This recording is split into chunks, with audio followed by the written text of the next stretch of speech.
नमस्कार. Indian mom in जपानमध्ये तुमचं मी स्वागत करते. तर आज घेऊन आलेली आहे तुमच्यासाठी तुमचा आवडता असा विषय, तो म्हणजे जपानमधील सलोन किंवा ब्युटी पार्लर कसे असतील बरं. तर चला पाहूयात. तर आज मी आलेली होती व्हिजिट करायला माझ्या मैत्रिणीबरोबर. तिला करायचा होता हेअर कट आणि हेअर कलर. तर आम्ही तिथे गेलो. तिने आधी तिचं सामान लॉकरमध्ये ठेवलं. इथे अशी सिस्टम आहे जपानमध्ये.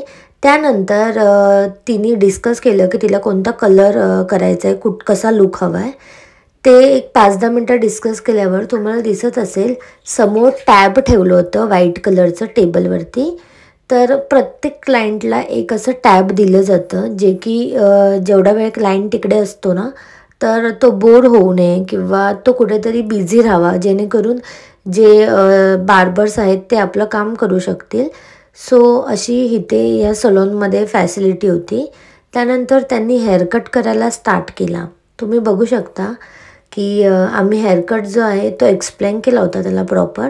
त्यानंतर त्यांनी तशा पद्धतीने एक्झॅक्ट जसा लूक हवा होता ना तसाच त्यांनी क्रिएट केला. आणि थोडं हेअरकटला थोडा वेळ लागला, हेअरकट किंवा हेअर कलर जे काही. आणि तिने एक ट्रीटमेंट पण घेतली होती हेअर मॉइश्चर करण्यासाठी किंवा स्मूथ आणि शायनिंग करण्यासाठी. तर ते एक ॲडिशनल होतं कलरबरोबरच. तर तसा खूप छान असा फायनल लुक तुम्हाला दिसणार आहे. हा बिफोरचा लुक आहे हेअरकटचा. तर फायनल लुकसाठी हा व्हिडिओ स्किप न करता एंडपर्यंत पहा. आणि माझी फ्रेंड जी आहे ती आम्ही एकमेकींना लहानपणापासून ओळखतो, चाइल्डहूड फ्रेंड्स आहोत आम्ही. त्यामुळे ती तिने लुक क्रिएट करायला जाण्याआधीच मला सांगितलं की तू देखील माझ्याबरोबर चल, जेणेकरून आपल्याला यूट्यूबवरती जपानमधले सलॉन्स कसे असतील हे दाखवता येतील, तुला देखील लोकांपर्यंत पोचवता येईल. म्हणून मग तिने स्वतःहून मला कॉल केला. मग आम्ही गेलो आणि मग छान असा आम्हाला एक विषय भेटला तुमच्याबरोबर शेअर करायला, तुमच्यासमोर मांडायला. त्यानंतर कलर केले त्यांनी, हेअरकट केला. त्यानंतर तिला हे अशा पद्धतीने रॅप केलं. तुम्ही बघू शकता जपानमध्येच मी ही पद्धत बघितली की ड्रेस खराब होऊ नये म्हणून शोल्डरवर रॅप केलं. त्यानंतर हेड म्हणजे तिचं पूर्ण रॅप केलं जिथे त्यांनी कलर केले होते. आणि हा स्पा रूम होता त्यांचा, जिथे ते वॉश करत होते किंवा स्टीम करत होते. तुम्ही बघू शकता किती कम्फर्टेबल चेअर्स होत्या त्या आणि एकदम शांत वाटत होती ती जागा. तर मी जितकं मला शूट करता आलं आहे ना तितकं केलं आहे, कारण आमच्याबरोबरच दुसरे देखील तिकडे क्लायंट्स होते आणि मग त्यांना डिस्टर्बन्स नको म्हणून. सो हे अशा पद्धतीने त्यांची प्रोसेस होती. तुम्ही जे पार्लर इंडस्ट्रीत आहेत किंवा सलून इंडस्ट्रीमध्ये आहेत ते जर हा व्हिडिओ भारतातून किंवा कुठून देखील बघत असतील तर त्यांना ह्या व्हिडिओमधून खूप काही शिकण्यासारखं घेता येईल. ते म्हणजे रॅपिंग कसं करायचं प्रॉपरली. आणि तुम्ही बघू शकता वॉश करण्याआधी त्यांनी फेसवरती टिश्यू ठेवला, जे की तिने आईज क्लोज करावे आणि रिलॅक्स राहावं आणि तिच्या फेसवर देखील पाणी उडणार नाही. आणि तिचे इयर कप्स पण तुम्ही बघू शकता किती प्रॉपरली त्यांनी म्हणजे हेअर कलरिंगच्या आधीच पॅक केलेले, जेणेकरून इयर्सला कलर लागू नये ह्या दृष्टीने. तर ह्या अशा छोट्या छोट्या गोष्टी आहेत ना, ह्या खूप घेण्यासारख्या आहेत ह्यांच्याकडून. आणि म्हणजे थोडं पण म्हणजे कस्टमरला त्रास होणार नाही ह्याच्यासाठी ती लोक धडपड करत असतात. म्हणजे जपानमध्ये सगळ्याच फील्डमध्ये ही गोष्ट आहे की ती लोक त्यांच्या कामात खूप पर्टिक्युलर असतात. आणि ह्यांचे मशीन्स, शॅम्पू आणि थोडेसे कलर पण थोडे वेगळे होते. जे आपल्याकडे इंडियामध्ये वगैरे ब्रँड असतात ना तसे नव्हते, थोडे वेगळे वाटत होते मला.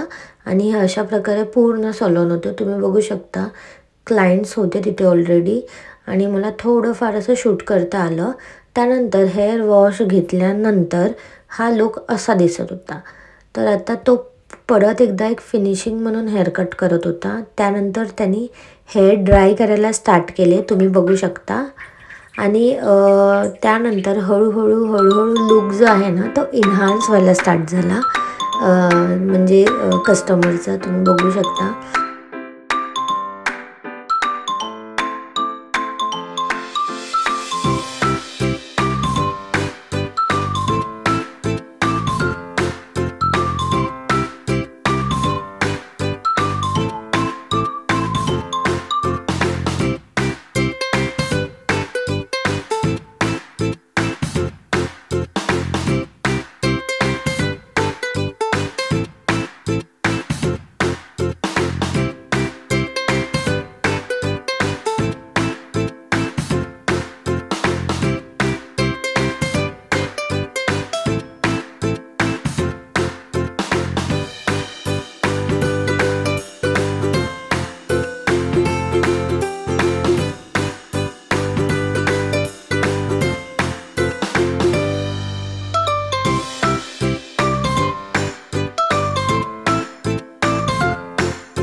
आणि सलॉनमध्ये बघा हे अशा प्रकारचे लॉकर्स दिलेले असतात आणि त्याची की देखील असते, म्हणजे तुमचं सामान जे आहे ते सेफ राहतं.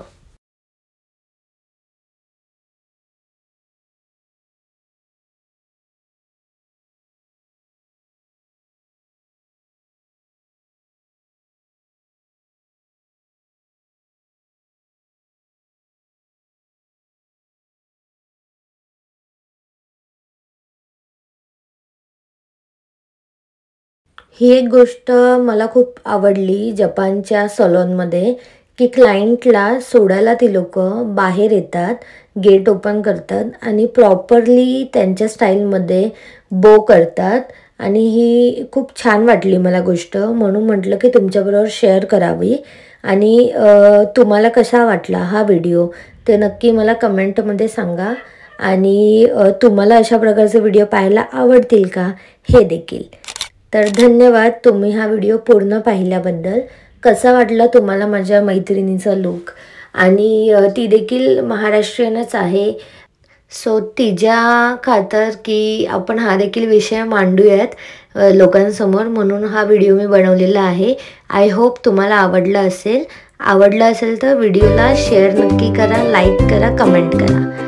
पुन्हा भेटूयात छानशा एका व्हिडिओबरोबर. तोपर्यंत बाय बाय.